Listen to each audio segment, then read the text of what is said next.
Baik, bismillahirrahmanirrahim. Assalamualaikum warahmatullahi wabarakatuh.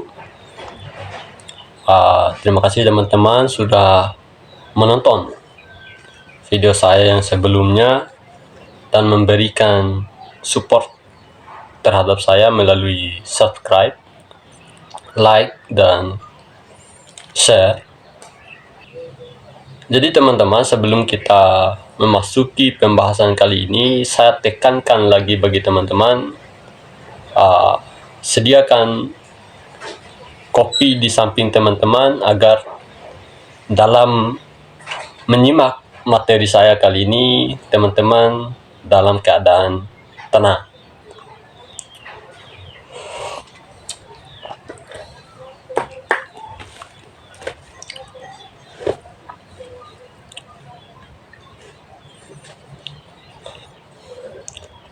Oke teman-teman, langsung saja kita akan membahas materi kita hari ini, yaitu pengetahuan mudah atau daruri dan pengetahuan yang sulit atau nahuri atau teoritis.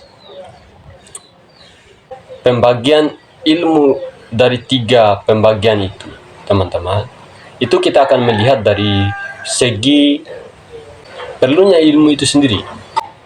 Jadi teman-teman, ketika kita melihat kembali informasi di dalam akal kita mengenai langit ada 5 adalah setengah dari 10 dan lain sebagainya, kita tidak memerlukan pemikiran dalam menghukumi itu benar atau salah, karena ilmu ini atau pengetahuan ini mudah kita hukumi itu benar atau salah. Seperti contoh yang kita katakan tadi.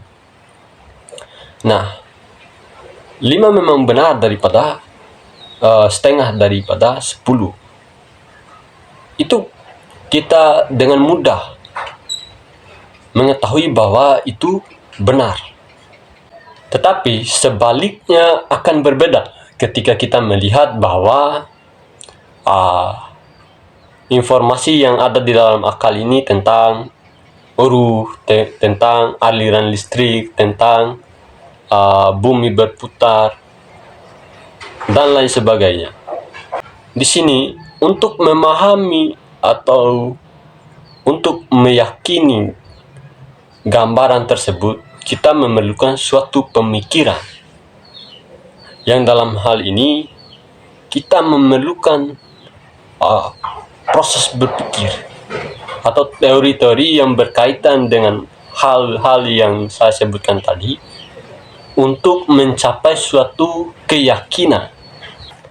Karena kita tidak mungkin dapat mengetahui kebenaran atau kesalahan terkait hal yang saya sebutkan seperti aliran listrik, bumi berputar, sudut 4 sama jumlahnya dengan sudut lingkaran itu dengan tanpa memikirkan lebih lanjut atau memiliki teori-teori itu sendiri.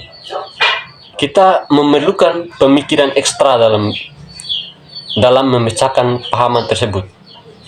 Barulah kita dapat meyakini bahwa itu benar atau salah. Jadi begitu teman-teman. Jadi teman-teman, di dalam definisi pengetahuan najuri atau perhitungan, kita mengadakan kata berpikir di situ. Nah, pertanyaannya, apa sih itu pikiran? Pikiran itu sendiri ialah proses gerak akal dari yang diketahui menuju yang tidak diketahui. Maksudnya gimana? Jadi maksudnya adalah akal akan mencari informasi-informasi yang diketahuinya dalam memecahkan sebuah masalah yang tidak diketahuinya. Contohnya, ketika kita ingin memecahkan sebuah konsep atau sebuah pengetahuan, maka akal akan bergerak menuju kepada perpustakaan otak, yakni pengetahuan kita sebelumnya, dan mencari apakah ada pembahasan terkait ini? Nah, ketika akal sudah menemukan pengertian lain atau kesimpulan lain yang dicarinya daripada perpustakaan akal itu sendiri, dia akan menyimpulkan. Nah, hasil dari kesimpulan inilah dia akan membawakan kepada yang dia tidak ketahui tadi. Jadi begitu maksud daripada definisi berpikir itu sendiri. Nah, yang artinya kita berpikir itu adalah proses gerak akal dari yang diketahui ke yang tidak diketahuinya. Seperti contoh tadi. Nah, selanjutnya kita akan membahas definisi ilmu. Kita akan dari tadi sudah melakukan penjelasan panjang lebar mengenai ilmu itu sendiri. Nah, pertanyaannya, apa itu ilmu? Begitu. Jadi terjadi perdebatan panjang antara mengenai definisi ilmu tersebut. Ada yang mengatakan ilmu itu ini dan itu. Ada juga yang mengatakan bahwa ilmu itu tidak dapat didefinisikan. Yang mengatakan demikian adalah Mulla Sadra, salah satu filsuf Islam. Jadi teman-teman, Imam Ali juga pernah berkata bahwa ilmu itu adalah cahaya yang diberikan oleh Allah kepada diri seseorang yang dia kehendaki.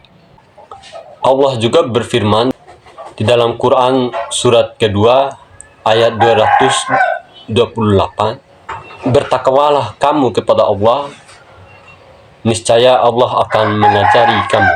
Itu menurut para ahli atau menurut Imam Ali dan lain sebagainya.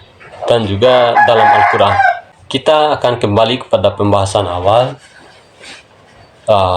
mengenai definisi ilmu itu sendiri. Nah, jadi ilmu itu adalah adanya gambaran di dalam akal kita. Kata gambaran yang tercantum pada definisi ilmu di atas, yaitu menunjukkan bahwa yang kita definisi adalah ilmu husuli, bukan ilmu kuduri. Karena ilmu kuduri itu tidak mungkin kita definisikan. Jadi begitu teman-teman. Nah, apa maksud ilmu husuli ini? Ilmu husuli adalah pahaman yang kita dapatkan daripada gambaran itu sendiri. Misalnya pahaman kita mengenai manis, asin, wangi, bau, bunyi mobil dan lain sebagainya. Itu yang kita dapatkan melalui pahaman atau gambaran.